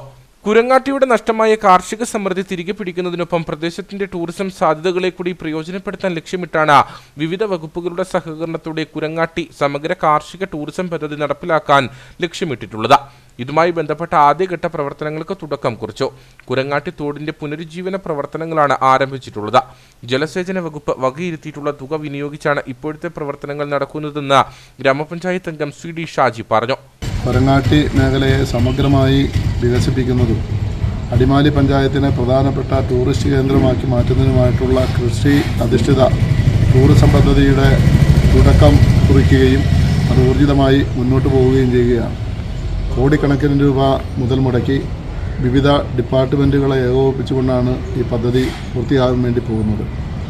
സംസ്ഥാന ഹരിത കേരള മിഷൻ്റെ മുൻകൈ എടുത്തുകൊണ്ട് വനം വകുപ്പ്, കൃഷി വകുപ്പ്, ടൂറിസം ഡിപ്പാർട്ട്മെൻറ്റ്, അതുപോലെ തന്നെ വിവിധ മറ്റ് ടൂറിസം രംഗത്ത് പ്രവർത്തിക്കുന്ന ഏജൻസികൾ എല്ലാ ആളുകളെയും എല്ലാ സ്ഥാപനങ്ങളെയും ഉൾക്കൊള്ളിച്ചുകൊണ്ടുള്ള ഒരു സമഗ്രമായ പദ്ധതിക്കാണ് ഈ പദ്ധതി രൂപം കൊടുത്തിരിക്കുന്നത്. കുരങ്ങാട്ടി തോടിന്റെ ആഴവും വീതിയും വർദ്ധിപ്പിച്ച് ഒഴുക്ക് വീണ്ടെടുക്കും. പാടശേഖരത്ത് വേനൽക്കാലത്ത് നെൽകൃഷിക്ക് വേണ്ടുന്ന വെള്ളം കണ്ടെത്തുകയാണ് ലക്ഷ്യം. മഴക്കാലത്ത് പാടങ്ങളിലേക്ക് വെള്ളം അധികമായി ഒഴുകിക്കയറുന്നത് തടയാനും ലക്ഷ്യമിടുന്നു. അടുത്ത ഏതാനും വർഷങ്ങൾ കൊണ്ട് കുരങ്ങാട്ടി സമഗ്ര കാർഷിക ടൂറിസം പദ്ധതി പൂർണ്ണതോതിൽ നടപ്പിലാക്കാനാണ് ലക്ഷ്യം വച്ചിട്ടുള്ളത്. കുരങ്ങാട്ടി പാടശേഖരത്തെ പൂർണ്ണമായി കതിരണിയിക്കാനും നെൽകൃഷി കൂടാതെ പുഷ്പകൃഷി നടത്താനും ലക്ഷ്യമിടുന്നുണ്ട്. കുരങ്ങാട്ടി തോട് ജലസമൃദ്ധമാക്കി ഇതുവഴി എത്തുന്ന സഞ്ചാരികളെ ആകർഷിക്കാൻ പോകുന്ന കുട്ടവഞ്ചി യാത്രയടക്കമുള്ള പ്രവർത്തനങ്ങളും ടൂറിസം പദ്ധതിയുടെ ഭാഗമായി നടപ്പിലാക്കാൻ ഉദ്ദേശിക്കുന്നുവെന്ന് ഗ്രാമപഞ്ചായത്ത് അധികൃതർ വ്യക്തമാക്കി. കേബിൾ ഡ്രം ഇറക്കുന്നതിനിടയിലുണ്ടായ അപകടത്തിൽ ഇരുകാലുകൾക്കും ഗുരുതര പരിക്കേറ്റ KCB കരാർ തൊഴിലാളി തൊടുകയിൽ രമേശനായി സർവകക്ഷികളുടെ നേതൃത്വത്തിൽ ചെറുതോണിയിൽ ധനസമാഹരണം നടത്തി. ധനസമാഹരണത്തിൽ രാഷ്ട്രീയ സാമൂഹ്യ രംഗത്തെ നിരവധി ആളുകൾ പങ്കെടുത്തു. KCBയുടെ കേബിൾ ഇറക്കുന്നതിനിടയിൽ കാലുകൾക്ക് ഗുരുതരമായി പരിക്കേറ്റ കരാർ തൊഴിലാളി തൊടുകയിൽ രമേശൻ ആലുവ രാജഗിരി ആശുപത്രിയിൽ ചികിത്സയിലാണ്. ഇതുവരെ 4ഓളം ശസ്ത്രക്രിയകൾ കഴിഞ്ഞു. ഇനി ഞരമ്പ്, മസിൽ എന്നിവ പൂർണ്ണതോതിലാക്കുന്നതിനായി വേറെയും ശസ്ത്രക്രിയകൾ നടത്തണം. നിർധനനായ രമേശനായി വാഴത്തുപ്പ് ഗ്രാമപഞ്ചായത്ത് പ്രസിഡന്റ് ജോർജ് പോൾ ചെയർമാനായും ഗ്രാമപഞ്ചായത്ത് അംഗം ടിൻഡു സുഭാഷ് കൺവീനറായും ചെറുതോണി കാനറ ബാങ്കിൽ ജോയിന്റ് അക്കൗണ്ടും തുടങ്ങിയിട്ടുണ്ട്. 30 ലക്ഷത്തോളം രൂപയാണ് ചികിത്സയ്ക്കായി വേണ്ടിവരുന്നത്. KCB സ്റ്റോറിൽ തൊഴിലാളിയായിരുന്ന TV രമേശൻ കഴിഞ്ഞ ദിവസം അപകടത്തിൽപ്പെടുകയുണ്ടായി. വലിയ കേബിളുകൾ കൊണ്ടുവന്ന വലിയ ഡ്രമ്മ് വാഹനത്തിൽ നിന്ന് ഇറക്കുന്നതിനിടയിലാണ് അദ്ദേഹത്തിന് അപകടം ഉണ്ടായത്. മറ്റ് ജീവിതമാർഗമൊന്നുമില്ലാത്ത കൂലിപ്പണിയെ മാത്രം ആശ്രയിച്ച് ജീവിക്കുന്ന ഒരു തൊഴിലാളിയാണ് രമേശൻ. വാഹനം അശ്രദ്ധമായി മുന്നോട്ടെടുത്തത് മൂലം ചെയിൻ ബ്ലോക്കിൽ ശരിയായ നിലയിൽ ലോക്ക് വീഴാതിരുന്ന ഡ്രമ്മ് താഴേക്ക് വീഴുകയും രമേശൻ്റെ കാലിൽ പതിച്ച 2 കാലുകളും നഷ്ടപ്പെടുന്ന സാഹചര്യമാണ് ഉണ്ടായത്. ഒരുപാട് വെയിനുകൾ മുറിഞ്ഞു പോയിരുന്നു. ഈ സാഹചര്യത്തിൽ രാജഗിരി ഹോസ്പിറ്റലിൽ അഡ്മിറ്റായിട്ടുള്ള അദ്ദേഹത്തിന് ഒരുപാട് സർജറികൾ ഇപ്പോൾ തന്നെ വേണ്ടി വന്നിരിക്കുകയാണ്. ഇനിയും കുറേയേറെ സർജറികൾ കൂടി നടത്തിയാൽ മാത്രമേ അദ്ദേഹത്തിന് ആരോഗ്യം വീണ്ടെടുക്കാൻ കഴിയുകയുള്ളൂ. 30 ലക്ഷത്തിലധികം രൂപ ചെലവ് വരുമെന്നാണ് പ്രതീക്ഷിക്കുന്നത്. ഇതിന്റെ ഭാഗമായാണ് ചെറുതോണിയിൽ ധനസമാഹരണം നടത്തിയത്. രമേശിന്റെ തുടർ ചികിത്സയ്ക്കായി സുമനസ്സുകളുടെ സഹായം തേടുകയാണ് നാട്ടുകാർ. ഉപ്പതറ കരിന്തിരവി അമ്പലപ്പാറ നിവാസികൾ കുടിവെള്ളക്ഷാമം മൂലം പ്രതിസന്ധിയിൽ. മേഖലയിൽ ജില്ലാ പഞ്ചായത്ത് സ്ഥാപിച്ചിരിക്കുന്ന കുളത്തിലെ മോട്ടോർ തകരാറിലായിട്ട് വർഷങ്ങൾ കഴിഞ്ഞിട്ടും അറ്റകുറ്റപ്പണികൾ നടത്തി കുടിവെള്ളക്ഷാമം പരിഹരിക്കാൻ നടപടി ഉണ്ടാകുന്നില്ലെന്നാണ് ആരോപണം. ഉപ്പതറ ഗ്രാമപഞ്ചായത്തിലെ 15-ാം വാർഡ് അമ്പലപ്പാറ കല്ലുമേട് കുടിവെള്ള പദ്ധതി മുടങ്ങിക്കിടക്കുന്നതാണ് മേഖലയിൽ കുടിവെള്ളക്ഷാമം രൂക്ഷമാകാൻ കാരണം. കഴിഞ്ഞ 1.5 വർഷക്കാലമായി പ്രദേശത്ത് കുടിവെള്ളം ലഭിക്കാത്ത അവസ്ഥയാണ്. വെള്ളം പമ്പ് ചെയ്യുന്നതിന് വേണ്ടി കുളത്തിൽ സ്ഥാപിച്ചിരുന്ന മോട്ടോർ നിരന്തരം പണിമുടക്കിയതാണ് പ്രതിസന്ധിക്ക് കാരണം. മോട്ടോർ അറ്റകുറ്റപ്പണികൾക്കായി അധികൃതർ എടുത്തുകൊണ്ടുപോയെങ്കിലും ഇതുവരെ തിരികെ സ്ഥാപിക്കാൻ നടപടി ഉണ്ടായിട്ടില്ല. ഇതോടെ മേഖലയിൽ താമസിക്കുന്ന 100ഓളം കുടുംബങ്ങൾ കുടിവെള്ളത്തിനായി നെട്ടോട്ടമോടുകയാണെന്ന് നാട്ടുകാർ പറയുന്നു. നമുക്ക് അമ്പലപ്പാറ കുടിവെള്ള പദ്ധതി എന്ന് പറഞ്ഞാണ് ഈ പദ്ധതി ഇവിടെ സ്ഥാപിതമായത്. MT തോമസിൻ്റെ കാലത്ത് ജില്ലാ പഞ്ചായത്ത് നടപ്പിലാക്കിയ പദ്ധതിയാണിത്. ഈ കുടിവെള്ള പദ്ധതി അമ്പലപ്പാറയിലെ ജനങ്ങൾക്ക് വേണ്ടിയിട്ട് നടപ്പിലാക്കിയ പദ്ധതി. പക്ഷേ ആ കാലഘട്ടം തൊട്ട് തന്നെ ഇതിന് പ്രതികൂലമായ സാഹചര്യങ്ങളിലൂടെയാണ് കടന്നു പോയിക്കൊണ്ടിരുന്നത്. ഏതാണ്ട് ഒരു 5 വർഷം മുന്നേ വീണ്ടും ഈ അവസ്ഥ അവിടുത്തെ ജില്ലാ പഞ്ചായത്തിൻ്റെ പമ്പ് കേടായിപ്പോയി. പോയി കഴിഞ്ഞപ്പോൾ പണിത് മടുത്തതിന് ശേഷം വീണ്ടും അത് ബ്ലോക്കിൽ നിന്നും ഒരു 2 ലക്ഷം രൂപ അനുവദിച്ചു ഇവിടെ മോട്ടോർ മാറുന്നതിന് വേണ്ടി. എന്തായാലും ഭാഗ്യവശാൽ അത് കൊണ്ടുവന്ന് വെച്ചിട്ട് 3 മാസം ഇവിടെ വെള്ളം അടിച്ചുള്ളൂ. 3 മാസം വെള്ളം അടിച്ചപ്പോഴത്തേന് ആ മോട്ടറും കംപ്ലൈൻ്റ് ആയി. കുടിവെള്ള പദ്ധതിയുടെ പേരിൽ വർഷാവർഷം 2 ലക്ഷത്തോളം രൂപ വകയിരുത്തി നിലവാരമില്ലാത്ത മോട്ടോറുകൾ സ്ഥാപിക്കുന്നതായും ആരോപണമുണ്ട്. കുളത്തിന്റെ ആഴം കൂട്ടിയാൽ ആവശ്യത്തിന് വെള്ളം അമ്പലപ്പാറയിലേക്ക് എത്തിക്കാൻ സാധിക്കും. ഇതിനുള്ള നടപടി അധികൃതരുടെ ഭാഗത്തു നിന്ന് ഉണ്ടാകണമെന്നും ആവശ്യമുയരുന്നുണ്ട്. 15 വർഷമായിട്ട് കമ്മീഷൻ ചെയ്ത കുടിവെള്ള പദ്ധതിയാണ്. ഏതാണ്ട് 1.5 വർഷമായിട്ട് ഇപ്പം ഈ പമ്പ് കംപ്ലൈൻ്റ് ആയിട്ട് പെൻഡിങ് നിൽക്കുക, വെള്ളമില്ലാതെ ഇവിടെ കുടിവെള്ളമില്ലാതെ അലഞ്ഞുകൊണ്ടിരിക്കുകയാണ്. അപ്പോൾ ഈ കുടിവെള്ള ക്ഷാമം പരിഹരിച്ചില്ലെങ്കിൽ BMSന്റെ പേരിൽ ശക്തമായ ഒരു പ്രക്ഷോഭം തന്നെ നമ്മൾ പ്ലാൻ ചെയ്തിട്ടുണ്ട്. എത്രയും വേഗം മോട്ടോറിന്റെ അറ്റകുറ്റപ്പണികൾ നടത്തി കുളത്തിൽ സ്ഥാപിച്ച മേഖലയിലെ കുടിവെള്ളക്ഷാമം പരിഹരിക്കണമെന്നാണ് നാട്ടുകാരുടെ ആവശ്യം. അടിമാലി ഗ്രാമപഞ്ചായത്ത് പരിധിയിൽ വരുന്ന മുതുവാൻ വിഭാഗക്കാർ താമസിക്കുന്ന വേലിയാമ്പാറ കുടി പരാധീനതകൾക്ക് നടുവിൽ വലയുന്നു. കുടിയിലേക്ക് എത്താൻ ഏറ്റവും അടിസ്ഥാനപരമായി വേണ്ടുന്ന റോഡും പാലവും പോലും നാളിതുവരെ നിർമ്മിക്കപ്പെട്ടിട്ടില്ല. പ്രദേശത്ത് കാട്ടാനശല്യം അതിരൂക്ഷമാണ്. മഴക്കാലത്ത് കുടിനിവാസികൾ യാത്രയ്ക്കായി നേരിടുന്നത് സമാനതകളില്ലാത്ത ദുരിതമാണ്. അടിമാലി ഗ്രാമപഞ്ചായത്തിലെ 1-ാം വാർഡിൽ ഉൾപ്പെടുന്ന പ്രദേശമാണ് മുതുവാൻ വിഭാഗക്കാർ താമസിക്കുന്ന വേലിയാമ്പാറക്കുടി. 15ഓളം കുടുംബങ്ങളാണ് ഇവിടെ താമസക്കാരായുള്ളത്. കുടിയിലേക്കെത്താൻ നല്ലൊരു റോഡ് നാളിന്ന് വരെ യാഥാർത്ഥ്യമായിട്ടില്ല. റോഡിന് കുറുകെ ഒഴുകുന്ന തോടിന് പാലവും നിർമ്മിച്ചിട്ടില്ല. വേനൽക്കാലത്ത് വെള്ളം കുറയുന്നതോടെ തോട്ടിലൂടെ വാഹനങ്ങൾ അക്കരെ ഇക്കരെ കടക്കും. മഴക്കാലത്ത് യാത്ര വഴിമുട്ടും. ഇവിടെ നിർമ്മിച്ചിട്ടുള്ള നടപ്പാലത്തിലൂടെ നടന്ന് അക്കരെ ഇക്കരെ യാത്ര ചെയ്യുക മാത്രമേ മാർഗമുള്ളൂവെന്ന് നാട്ടുകാർ പറയുന്നു. വേലിയമ്പാറ കൂടിയാണ് ഞങ്ങൾ താമസിക്കുന്നത്. അടിമാലി പഞ്ചായത്തിലെ 1-ാം വാർഡിൽപ്പെട്ട കൂടിയാണിത്. പക്ഷേ ഇതിൽ ഇതുവരെയായിട്ടൊരു റോഡും ഇല്ല, ഒരു സൗകര്യം ഇല്ലാത്തൊരു കൂടിയാണ്. പാലമുണ്ട്, അത് നടപാലമാണ്. നടപാലമാണെങ്കിലും മഴക്കാലത്തായി കഴിഞ്ഞാൽ നടപാലത്തിൽ നടക്കാൻ പോലും പറ്റില്ല, കാരണം സൈഡ് പൊളിഞ്ഞിരിക്കുക. പിന്നെ ഇങ്ങോട്ട് റോഡെന്ന് പറയുമ്പോൾ കുറച്ചൊരു കോൺക്രീറ്റ് 10-50 കൊല്ലം കഴിഞ്ഞാണ് കൂടി വന്നിട്ട്. പക്ഷേ ഉള്ളത് ഒരു കുറച്ച് മാത്രമേ കോൺക്രീറ്റ് വന്നിട്ടുള്ളൂ. അതാണ് ഗവൺമെൻറ്റിൽ നിന്ന് വന്നതെന്ന് പറയുമ്പോൾ. റോഡെന്ന് പറയുമ്പോൾ അത് മാത്രമേ ഉള്ളൂ, ഒരു 50 മീറ്റർ കോൺക്രീറ്റ്. ഇനി ഞങ്ങൾക്കൊരു 2 കിലോമീറ്റർ ചെയ്യാനുണ്ട്. അതും കൂടി ഒന്ന് ചെയ്തു തന്നാൽ നല്ലതായിരിക്കും. പിന്നെ കാട്ടാന ശല്യമുണ്ട്, അതിന് ഫെൻസിങ്ങോ അങ്ങനെ എന്തെങ്കിലും സൗകര്യം ചെന്ന് കഴിഞ്ഞാൽ ഞങ്ങൾക്ക് അത്ര ഉപകാരമായിരിക്കും. മഴക്കാലങ്ങളിൽ അടിയന്തര ചികിത്സ ലഭ്യമാക്കേണ്ടി വന്നാൽ കാൽനടയായി ചുമന്ന പാലം കടത്തി രോഗിയെ വാഹനത്തിൽ എത്തിക്കേണ്ടുന്ന സ്ഥിതിയാണ്. ഗർഭിണികളായവരും മറ്റും ബന്ധുവീടുകളിൽ താമസിച്ചാണ് ചികിത്സ തേടുന്നത്. യാത്രാ സൗകര്യത്തിന്റെ അഭാവം കുട്ടികളുടെ വിദ്യാഭ്യാസ കാര്യങ്ങൾക്കും വെല്ലുവിളിയാണ്. ഗോത്രസാരഥി പദ്ധതി ഈ പ്രദേശത്ത് നടപ്പിലാക്കിയിട്ടില്ല. ഇക്കാരണം കൊണ്ടുതന്നെ ഒട്ടുമിക്ക കുട്ടികളും പഠനം നടത്തുന്നത് വീടുകളിൽ നിന്നും മാറി നിന്നാണ്. കുടിയിൽ കാട്ടാന ശല്യവും അതിരൂക്ഷമാണ്. ദിവസങ്ങൾക്ക് മുമ്പ് ഇവിടെ ഉണ്ടായിരുന്ന അമ്പലം കാട്ടാന തകർത്തു. കാട്ടാന ആക്രമണത്തിൽ കൃഷിനാശം പതിവാണ്. കാട്ടാന ശല്യം പ്രതിരോധിക്കാൻ അനുവദിച്ച കിടങ്ങിന്റെ നിർമ്മാണം പാതി വഴിയിൽ നിലച്ചു. അമ്പലത്തിന് സമീപം ഒരു ഹൈമാസ്റ്റ് ലൈറ്റ് സ്ഥാപിക്കണമെന്ന ആവശ്യവും കുടിനിവാസികൾ മുമ്പോട്ട് വയ്ക്കുന്നു. Kanjar Kalthotti SH nursery, MMUP school എന്നിവയുടെ സംയുക്ത വാർഷികാഘോഷവും രക്ഷകർതൃ സമ്മേളനവും നടന്നു. ഗ്രാമപഞ്ചായത്ത് അംഗവും പൂർവ്വ വിദ്യാർത്ഥിയുമായ ജോമോൻ തെക്കേൽ ആഘോഷ പരിപാടികളുടെ ഉദ്ഘാടനം നിർവഹിച്ചു. ആസാദ് ഉത്സവ് എന്ന പേരിലാണ് ആഘോഷ പരിപാടികൾ സംഘടിപ്പിച്ചത്. 67ാമത് വാർഷിക ആഘോഷമാണ് നടന്നത്. സ്കൂളിലെ പൂർവ്വ വിദ്യാർത്ഥിയും കാഞ്ചാർ ഗ്രാമപഞ്ചായത്ത് അംഗവുമായ ജോമോൻ തെക്കേൽ ആഘോഷ പരിപാടികൾ ഉദ്ഘാടനം ചെയ്തു. വർണ്ണപ്പൂക്കളും ഒക്കെയായിട്ട് നമ്മുടെ PTA പ്രസിഡന്റിന്റെ നേതൃത്വത്തിൽ പൂർവ്വ വിദ്യാർത്ഥികളും നമ്മുടെ ടീച്ചേഴ്സും രക്ഷിതാക്കളും എല്ലാം കൊണ്ട് കുട്ടികളുമെല്ലാം ഇന്നലെ രാത്രിയിൽ 11 മണിയായപ്പോൾ ഇവിടെ വന്നപ്പോഴും നമ്മുടെ ടീം ഇവിടെ സജ്ജമായിരുന്നു. എനിക്ക് തോന്നുന്നു ഇതൊരു കൂട്ടായ്മയുടെ വാർഷികമാണ്. എല്ലാവരും ഒരേ മനസ്സോടെ പ്രവർത്തിക്കുന്നു. നമ്മുടെ സ്കൂളിന് വേണ്ടി രക്ഷിതാക്കളുണ്ട്, കുട്ടികളുണ്ട്, അധ്യാപകരുണ്ട്, പൂർവ്വ വിദ്യാർത്ഥികളുണ്ട്, നമ്മുടെ സമീപവാസികളുണ്ട്. അതിനെല്ലാം നേതൃത്വം നൽകുന്ന നല്ലൊരു മാനേജർ അച്ഛനുമുണ്ട്. School manager Father Jino Vazhayil അധ്യക്ഷനായിരുന്നു. സ്കൂളിലെ പൂർവ്വ അധ്യാപികയായ Sister Mary Philip SH endowment വിതരണവും നിർവഹിച്ചു. School PTA president Lalji Xavier പത്രപ്രകാശനം നിർവഹിച്ചു. Sister Ansila SH, Bibin Thomas, Thankachan Mathew Kalappurakkal, Sister Jessy, Neethu Mary Mathew, Sister Risi Maria തുടങ്ങിയവർ സംസാരിച്ചു.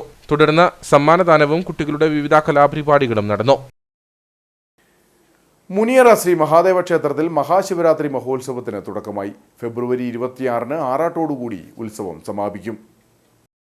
ക്ഷേത്രം മേൽശാന്തി ശിവഗിരി മഠം ബ്രഹ്മശ്രീ ശിവനാരായണ തീർത്ഥസ്വാമിയുടെ മുഖ്യ കാർമ്മികത്വത്തിലും ക്ഷേത്രം മേൽശാന്തി വിജീഷ് ശാന്തിയുടെ സഹകാർമ്മികത്വത്തിലുമാണ് തൃക്കൊടിയേറ്റ് നടന്നത്. ഇതിനുശേഷം വനിതാ സംഘത്തിന്റെ നേതൃത്വത്തിൽ മെഗാ തിരുവാതിര നടന്നു.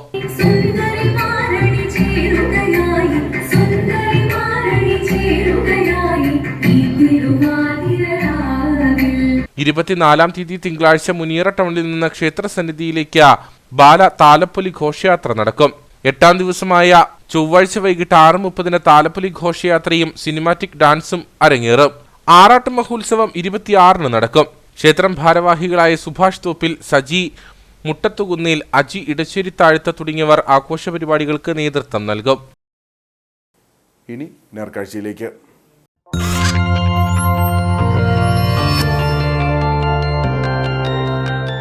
നേർക്കാഴ്ച നിങ്ങൾക്കായി അവതരിപ്പിക്കുന്നത് KG's Jewelry, കോട്ടയം കട. സിൻസ് 1950. പരിശുദ്ധ സ്വർണം വിശ്വസ്ത കരങ്ങളിലൂടെ. മറ്റ് കൃഷികളിൽ നിന്നും വ്യത്യസ്തമായി പപ്പായ കൃഷി ചെയ്ത് മികച്ച വരുമാനം നേടുകയാണ് ഒരു യുവ കർഷകൻ. ഇരട്ടയാർ ഉപ്പുകണ്ടം സ്വദേശി നെല്ലിക്കൽ വിനോദാണ് തന്റെ കൃഷിയിടത്തിൽ ഇടവിളയായി പപ്പായ കൃഷി ചെയ്തിരിക്കുന്നത്. മറ്റു കൃഷികളിൽ നിന്നും വ്യത്യസ്തമായി അധികം മുതൽ മുടക്കില്ലാതെ ചെയ്യാൻ സാധിക്കുന്നതും മികച്ച ലാഭമുണ്ടാക്കാൻ സാധിക്കുന്നതുമാണ് പപ്പായ കൃഷി. 1200ഓളം പപ്പായയാണ് വിനോദ് കൃഷി ചെയ്ത് പരിപാലിക്കുന്നത്. പ്രത്യേക പരിചരണം ആവശ്യമില്ല എന്നതും പപ്പായ കൃഷിയുടെ പ്രത്യേകതയാണ്. തൈവച്ച് 4 മാസം എത്തുമ്പോഴേക്കും പൂവിടാൻ തുടങ്ങും. ഒരു ചെടിയിൽ നിന്നും ഒരു മാസം 10 കിലോയോളം കായ ലഭിക്കും. ഇത് കിലോയ്ക്ക് 35 രൂപയ്ക്കാണ് വിനോദ് വിൽപ്പന നടത്തുന്നത്. ഇതിപ്പോൾ ഒരു 3 മാസം, ഒരു 7 മാസം ആകുമ്പോൾ നമുക്ക് വെള്ളം എടുക്കാൻ പറ്റും, പഴിച്ചെടുക്കാൻ പറ്റും. ഒരു 3 മാസം ആകുമ്പോൾ 3 മാസം തൊട്ട് കായിടും. നമുക്ക് ഏകദേശം ഒരു 35 രൂപ നമുക്ക് കിട്ടുന്നുണ്ട്. ഏകദേശം 35 രൂപ കിട്ടിക്കൊണ്ടിരുന്ന സർവീസ് കോപ്പറേറ്റീവ് ബാങ്കിൻ്റെ കൊടുക്കുന്നുണ്ടായിരുന്നു, വേറെ കടകളിൽ കൊടുക്കുന്നുണ്ട്. ഇല്ലാത്തതിൻ്റെ കുഴപ്പമുള്ളൂ. നിരവധി ആളുകൾ വിളിക്കുകയാണ്. പിന്നെ വീടുകളിൽ വന്ന് മേടിച്ചുകൊണ്ട് പോകുന്നുണ്ട്. ഷെയ്ഡിനകത്ത് ഒരു ബാധകമല്ല, ഓവർ ഷെയ്ഡാകാതിരുന്നാൽ മാത്രം മതി. ഏലത്തിന് ഏറ്റവും നല്ലതാണ്, കാരണം ഏലം ഇതിനൊരു ഷെയ്ഡേ അല്ല. കാരണം ഈ ഏലത്തിന് മുകളിൽ പൊങ്ങിക്കഴിഞ്ഞാൽ ഇത് നല്ല ഷെയ്ഡായിട്ട് ഗ്രീൻ നെറ്റിൻ്റെ പോലും ആവശ്യമില്ല. അതുകൊണ്ടാണ് നമ്മൾ ഇത്രയെണ്ണം വെച്ചിരിക്കുന്നത്. നമ്മൾ 1200-ലധികം തയ്യാണ് വെച്ചിരിക്കുന്നത്. ഇപ്പോൾ കായ്ക്കുന്ന തന്നെ നമുക്ക് 800 എണ്ണം ഉണ്ട്. ഇനി നമ്മളിപ്പോൾ ഒരു 15 എണ്ണത്തും കൂടെ സ്പേസ് ഉണ്ട്. കാരണം മണ്ണിട്ട് തീർന്നാൽ അന്നേരം വീണ്ടും നമ്മൾ വെക്കും. 35 രൂപയിൽ ചെന്നിട്ട് 70 രൂപ കിട്ടും. 1 കിലോ പാവയ്ക്കായി കിട്ടുന്നതിനേക്കാളും പയറിനെ കിട്ടുന്നതിനേക്കാളും എത്രയോ ലാഭകരമായ പരിപാടിയാണ്. നമുക്ക് ഒരു പ്രയാസമില്ല. പണി വേറെ മണ്ണിളക്കുന്നത് യാതൊരു കാര്യം വെച്ച് കഴിഞ്ഞാൽ പിന്നെ ചൂട്ട് മണ്ണിളക്കുന്ന പരിപാടിയില്ല. മണ്ണ് അല്പം കൂട്ടി കൊടുക്കുക, വളമിടുക, പരമാവധി പച്ചച്ചാണകം, വല്ല പച്ചാണകം, അല്ല ഉണക്ക് ചാണകങ്ങൾ ഉപയോഗിക്കുക. അതിന് മരുന്നടിക്കേണ്ട കാര്യങ്ങളില്ല, മരുന്നടിക്കത്തില്ല നമ്മളിതിനെ. പിന്നെ ചെറിയ കേടുകൾ കണ്ടുപിടിക്കാൻ നമുക്ക് പഠിക്കണം. കാലാവസ്ഥാ വ്യതിയാനം അധികം ബാധിക്കാത്ത വിളയാണ് പപ്പായ. അതിനാൽ തന്നെ എല്ലാ സമയത്തും മികച്ച വിളവ് നൽകുകയും ചെയ്യും.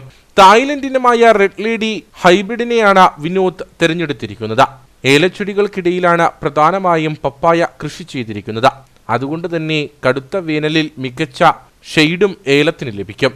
മലയാളികളുടെ ഇഷ്ടവിഭവമായ പപ്പായ വാങ്ങുവാൻ ഏറെ ആവശ്യക്കാരാണ് വിനോദിന്റെ തോട്ടത്തിൽ എത്തുന്നത്.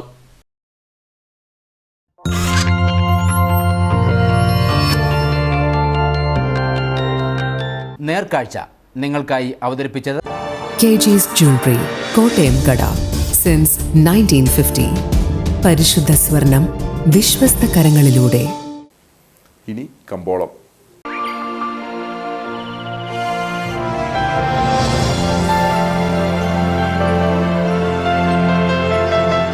കമ്പോളം നിങ്ങൾക്കായി അവതരിപ്പിക്കുന്നത് KG's Jewelry, കോട്ടയം കട. സിൻസ് 1950. പരിശുദ്ധ സ്വർണം വിശ്വസ്ത കരങ്ങളിലൂടെ. ഇടുക്കി മഹിളാ കാർഡമം പ്രൊഡ്യൂസർ കമ്പനി ഏലയ്ക്ക ലേല വിവരം. ആകലോട്ട് 183, വിൽപ്പനയ്ക്ക് വന്നത് 39,510. വിൽപ്പന നടന്നത് 38,262. കൂടിയ വില 3,228. ശരാശരി വില 2,918. കട്ടപ്പന കമ്പോളം കുരുമുളക് കിലോഗ്രാമിന് 650 രൂപ. ഏലം കൂടിയ വില 2,900. ഏലം ശരാശരി വില 2,700. കാപ്പിപ്പരിപ്പ് 480. ഗ്രാമ്പു 900. കൊക്കോ 180. റബ്ബർ 190. സ്വർണം വെള്ളി വിപണി. സ്വർണം ഗ്രാമിന് 8,035 രൂപ. വെള്ളി 108.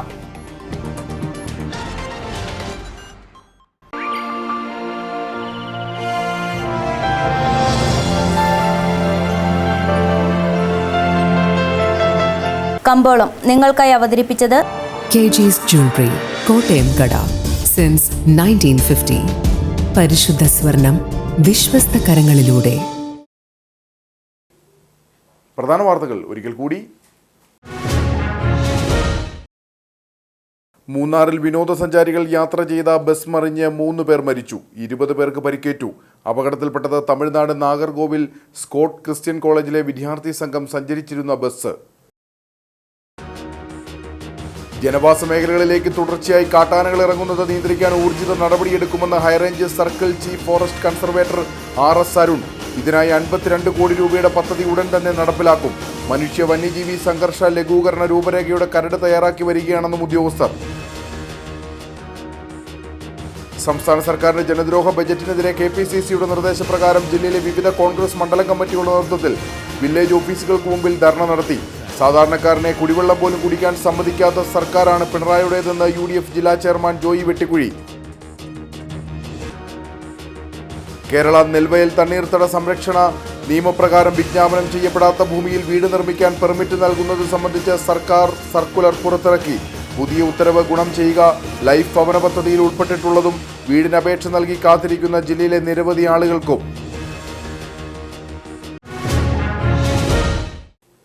ഇതോടെ ഈ വാർത്താ ബുള്ളറ്റിൻ സമാപിക്കുന്നു. നമസ്കാരം.